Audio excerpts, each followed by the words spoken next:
Benue State Governor Samuel Otom says those who oppose the Southern Governor's stance have hidden agenda.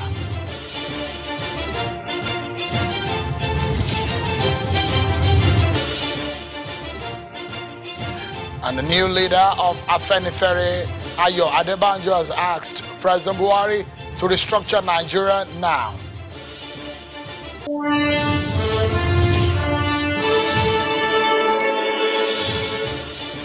Good evening, everyone, and welcome to Politics Today live on Channels Television.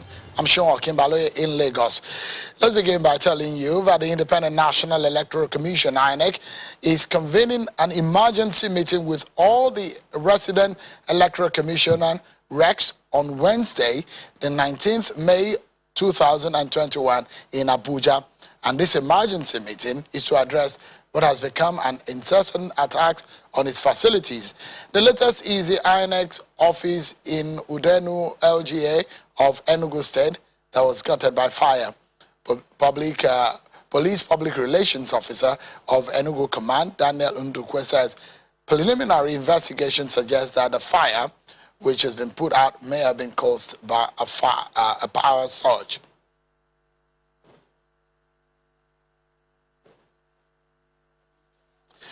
And the new leader of Yoruba socio-political group Afenifere, Pa Ayo Adebanjo, has asked President Muhammadu Buhari to restructure Nigeria now.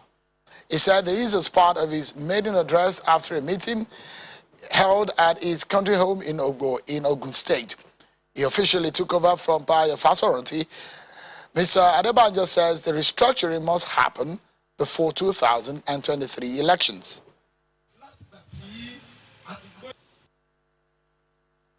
Very, very welcome, and endorse fully the resolution of the Southern Governors Forum. And we hope General Buhari, in the interest of Nigerian unity, peace, tranquility, and economic progress, gives serious attention to the recommendations.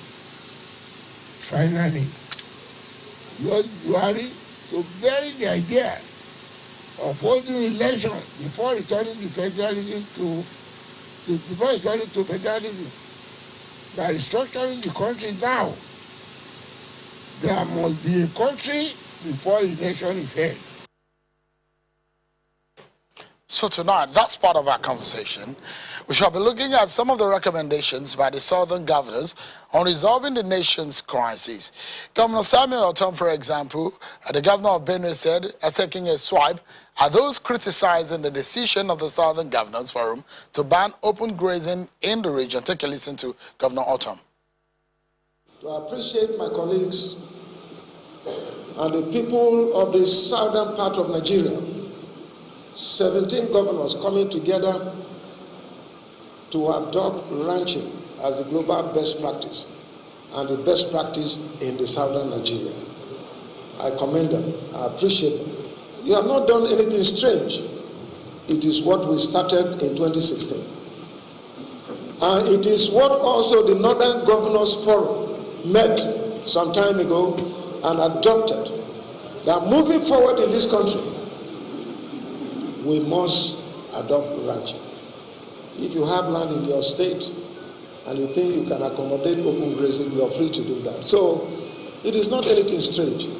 I'm surprised that some people have taken to criticize and to castigate Southern governors. Southern governors have not done anything wrong. You have done the right thing. Anybody that is castigating them for coming together to say that it is no longer feasible to do open grazing in Nigeria, then we should ranch our cattle. Anyone who is castigating you is an evil man or woman with a hidden agenda. So you heard the governor of Benue State. Tonight, we shall be discussing further on these matters: restructuring Nigeria, national dialogue, open grazing, and stopping cattle rearers from moving by foot across the south. So many issues. I have joining me on the program tonight the governor of Kogi State, Governor Yaya Bello. He joins us from Lokoja, the capital of Kogi State. Thank you so much, Your Excellency, for joining us tonight on the program. Let me get your position or your view on the declaration, the Asaba Declaration, of the southern governors and their position. What are your views on it? Thank you very much, Mr. Shehu Kimbaloye. Good evening to all Nigerians and other viewers across the world. And let me use this opportunity to wish each and every one of us Barkat al-Salah. Straight to your point, the Asaba Declaration. Shehu, I am speaking as an individual.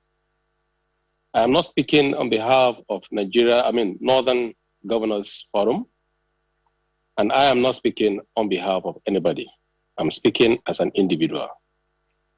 Let me caution each and every one of us, leaders across board, including governors, and all of the leaders across Nigeria, that we should be careful about the words we use when we come on national television.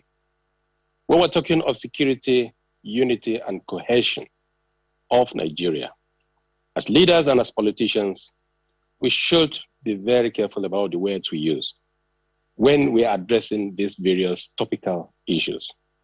Let me tell you, Mr. Shehu, that when we talk of restructuring or the various demands or resolutions put across by my colleagues from the South, they are quite germane and they are entitled to their opinion, and I so respect it. But let me tell you, when it is tilted or when it appears as if you are fighting President Muhammadu Buhari, our father and our president, we are all getting it wrong. Because we got to where we are today as a result of maladministration of successive administrations, not just President Muhammadu Buhari. If we should sit down to mention what he has achieved, what he has not achieved up to this moment, I maintain and I continue to say that he has done greatly. But do we need to do more? Are there other areas to improve upon? Yes, there are several. But it is not a one-man job. It is our collective responsibilities. From president to governors to ministers to traditional rulers to religious leaders and everybody, each and every one of us. There has been collective failure in administration and in governance across board. That is where we are today. So let's not just blame it on the federal government alone or call him Mr. President alone. Let me tell you, when we talk of restructuring, Mr. President believes in restructuring. I believe in restructuring. All of us believe in restructuring. But when we're talking of restructuring, from what angle to where? What, within which context? I'll describe my own context about restructuring. But first, from what Mr. President have done, by ensuring signing Order 10, granting autonomy to both local governments, to legislatures, to judiciary, that is restructuring. How many of us today are practicing all of this in our states? How many of us today have given full autonomy to the local governments? Mr. President have signed it. And when we're talking of restructuring, is it balkanization of Nigeria? Or in which context? So we leaders today, let us look inward. Let us look inward, Mr. Shehu. So let me what are we doing right? What are we doing wrong? Yeah. So from your point of view, you say you're speaking for yourself, but from that declaration in Asaba, from your view, you think that that was something that looks like was against President Buhari? You see, at any point in time, there's a failure, even in our homes as fathers and as family homes. Members. We blame it on Mr. President. That is the tune that it is taken. Mr. President came up with several programs to ensure that, look, this open grazing system of a thing is curtailed. But it was largely criticized in the media and from several other leaders, calling Mr. President names, allowing, Mr. President wants to colonize the country. Well, so many things, including livestock, transformation program. All of it failed. Is it Mr. President that is going to go to various states to ensure that this particular program succeeds? In Kogi State, for instance, immediately after Mr. President came up with that program, I am the first state governor to prepare land for the takeoff of that program. Up to now, nobody is looking the way of Kogi State. So is it the fault of Mr. President? Okay. And it's not my fault either. Yeah. And that's why at any point in time, I'm always saying that, look, leaders across board have in one way or the other betrayed the trust reposed in them, either by Mr. President or by Nigerians. So let's not heap it on Mr. President alone. So there are people in the authorities today that have decided on their own to betray the trust. Let's leave it at that. And again, let me tell you, when you're talking of restructuring, let me tell you once again about my own definition of restructuring, Mr. Sheon. Let's restructure and allow the younger generation take over the leadership of this country. At the level at where from certain quarters where restructuring is sounding so loud, let's look back into history. Let's look into their performance. Let's look into their record. How have they been able to perform while they were given position of authorities in this country? And some of us that are even in position of authority today, how much have we taken the people seriously by implementing programs that touches on the life of the people? And how much have we taken the life of our citizens seriously? How much have we accounted for what we have been entrusted with so far? All right. Are we going to let me quickly, apologies to cut in. Yeah, so apologies to cut in, Governor. You said you embraced the issue of the open grazing, and when it came out at first, you were one of those who came up to embrace it. But like your other governors who banned open grazing, legislate laws to support that, why haven't you banned open grazing in Kogi State? I have not banned open grazing in Kogi State because yet there's no provision for ranching yet. There's no provision for ranching. Should I send the millions of Fulani people that are living their normal lives, that have been living with us peacefully over the years? Should I send them away? Rather, let me devise a way of integrating them by ensuring that the conflict between farmers and herders does not exist. I inherited that problem in Kogi State. I have solved it with the cooperation of my traditional rulers, with youths, with women, with farmers, and even the Fulanis themselves. We know that the land is no longer enough, but we can accommodate each other within the limited of what we have. We can't just send them out. A lot of the Fulanis that have been driven from the south, I am not in any way, criticizing those who enacted law of banning open grazing. Of course, open grazing is outdated, is archaic. But we met a system that has failed. We must be able to manage it in such a way, or to the extent that we will be able to come up with that ranching. Look, it is not going, it's a business, let me tell you, Ashiamo Kimbalewe. It is not about Fulanis or not Fulanis. Look, there are several other non-Fulanis that are rearing cattle. Majority of these, our leaders, have millions of cattle taken care of by Fulanis, by non-Fulanis alike. So we shouldn't just heap it on Fulanis. So what we did in Kogi State is to accommodate them.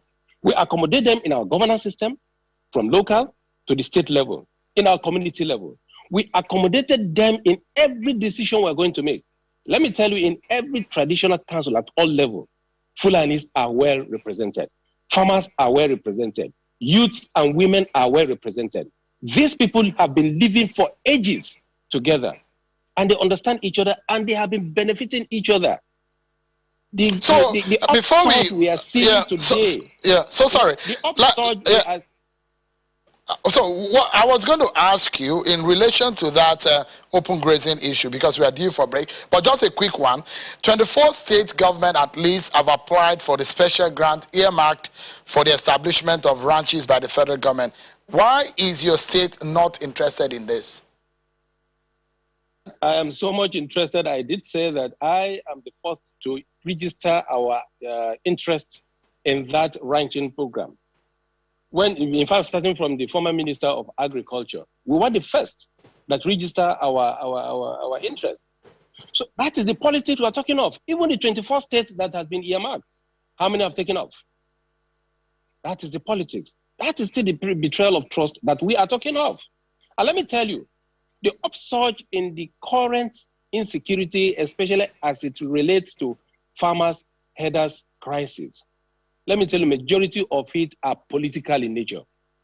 They are political. Look, I am a governor, a sitting governor, practically right now, majority, millions of those that are being sent away from Southwest, from Southeast, and other places are residing in Kogi State here. We accommodated them, and they themselves and our farmers are cohabiting. I am not saying that it is perfect, there's perfect relationship, but we have been able to manage it excellently. All right, we are due for a break, Governor Bello. Sorry, apologies. We are due for a break, but when we come back, we'll allow you to talk more. There are a lot of issues that have been stated by the southern governors. Afenifere has also lent their voice into this matter. I'd like to get your reactions on the way forward for Nigeria. Don't go anywhere. We'll be right back, everyone. Thank you so much, everyone. Let's get back to the conversation with the governor of Kogi State, Governor Yahaya Bello, who has been speaking to us from Lokoja, the capital of Kogi State. Thank you, Your Excellency, for your time tonight. If I may ask you, you said you quite don't agree with some of the points your colleagues made, because from what the inference I could make is that some of it look political and it looks like they're against President Muhammadu Bihari, but some of these governors are governors of the APC extraction. In fact, the person who chaired that meeting is a governor of the APC. So when you're hearing governors from your political party, leaders from your political party expressing their frustration about the situation of things in the country, does it raise a question about the capacity of your party, the APC, to deliver on its promises, or the capacity of your political party, APC, to govern this country? Thank you, Mr. Shaw. Like I said earlier, I am not speaking on behalf of any group or anybody. I'm not speaking on behalf of APC or Northern State governors. I did say that I respect their decision, but we should be cautious about the way we go about making certain demands or putting some words out there. For crying out loud, Mr. Shaw, we can't go out there and criticize certain things that the federal government is doing today. Meanwhile, within our state, we're not doing what we're supposed to do as governors to ensure that, look, there's good governance. So you can't, that is just my point. I am not saying that, look, what they're demanding is wrong, or no, you are criticizing them, they shouldn't go ahead and make their demands. Yes, but I am saying we should be cautious about the way we go about what we are demanding. Look, Nigeria first before we talk of North or South. That is why most of the time I don't even believe in Northern, this particular region, that particular region, making this demand or the other. Because these are leaders that will come out to talk to Nigerians, make Nigerians believe in them. But behind the scene, we know what goes on. We know what goes on behind the scene. But it appears that some of it, that, look, okay, yeah, deceiving Nigerians. Yeah, so it appears that a lot of your colleagues are voicing out, and for a long time, maybe some of them are not talking, and they are now talking. For example, in a recent interview, the governor of Plateau said, Governor Lalong said, and I quote him now, "But there are limits to what we can do. The command that we do, if I am the general officer commanding, I should be the general officer commanding, not the general officer that will command, and the person you command will say, I need to get command from somewhere, All these are very important." End of quote. Those are the words attributed to Governor of Plateau State, Governor Lalong. It appears that he's frustrated about the issue of the handling of security. Do you have a total control of the security of your state? Because your state is not insulated on the issue of the security. A commissioner was abducted in your state recently too. I am not a spokesperson of Governor Lalong, my senior brother, and he's doing excellently well within the limit of his own state, within the challenges that he's facing in Plateau State. I am not his spokesperson, but I respect him for what he has done, the achievement he has achieved in Plateau State, for that matter. In Kogi State, I am in charge. In Kogi State, I have the full cooperation of my law enforcement agencies. They didn't come from the moon. The last kidnap that took place, or that the abduction of my commissioner and the chairman, did not take place in Kogi State. Let me correct that impression. It did not take place in Kogi State. It took place in my neighboring state, one of my neighboring states. And as I speak with you, the local government chairman have regained his freedom. And I am telling you that very soon we are going to apprehend all those that participated in that kidnapping or in that abduction and assassination of my commissioner for pension. But let me tell you, I am governing Kogi State. I inherited a state that was largely divided, that was more or less like capital city of crimes and criminalities. In Kogi State today, we are safe, we are secured, and we are doing our best to ensure that we have it absolutely. It is not absolute now. We still have much more to do. And there are still sometimes pockets of criminals that will come to Kogi State and strike and run away.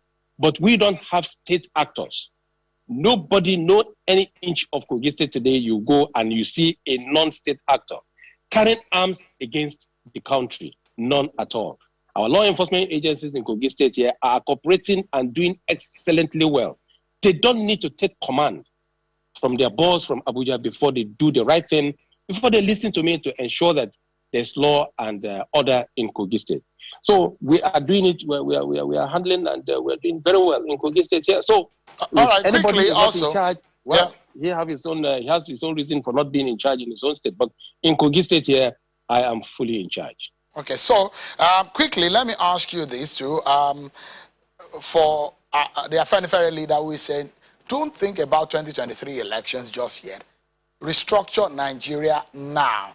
Do you think that the president should heed the call for a national dialogue for Nigeria of ethnic nationalities, as some people have suggested, to come together, or to restructure, to heed the call like governors and some of these leaders have asked? I sincerely appreciate the position, and I respect the position and view of our brothers from the southern or the southwestern part of this country for calling for a structure. Mr. President has heeded to it severally. He has granted the autonomy of the judiciary, granted the autonomy of the legislature, granted the autonomy of the local government by going ahead to sign all the executive orders. Also, national conference, national dialogue. We have our representatives from the Senate to the reps to the various House of Assemblies. For crying out loud, we elected them to represent us. It is not just enough for Mr. President to say, oh, Nigerians should come and let's begin to dialogue. We have each and every one of these. And there has been several dialogues and conferences which the reports are gathering dust today. What stops from the National Assembly, come up with the document, deliberate on it, and come up with your position and forward it to Mr. President and wait for Mr. President to agree to it or not.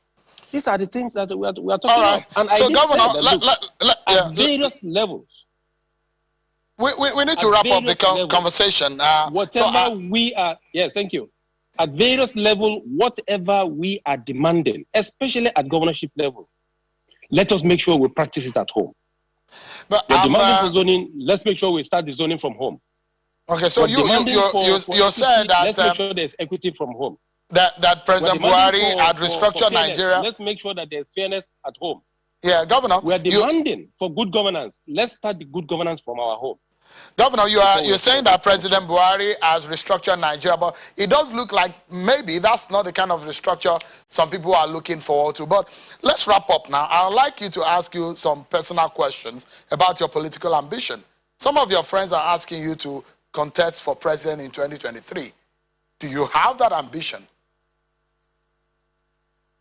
Nigerians, the youth and women and all Nigerians, including very objective elites, are asking me to run for president in 2023. And I believe it is high time that we look into capacity, who can do the job, who is going to unify this country. And I think they are seeing something in me that they're asking me to come and unite and fix this country. My answer will be in affirmative in a few time from now. I want to urge each and every one of us that are urging me to come and run to be patient. All right. We are still it's a work in progress, and by the grace of God, I am not going to disappoint you when the time comes for me to give a response to that. Okay. Well, we need to leave it at that, but we must sincerely thank you, Governor Yahaya Bello, Governor of Kogi State, for talking to us on China's television tonight. Many thanks for your time. Thank you very much for inviting me, and I wish every one of us a united, peaceful, and prosperous Nigeria. God bless all of you. Thank you. That's our show for tonight, everyone. Many thanks for watching. I'm Sean Kimale. Bye-bye.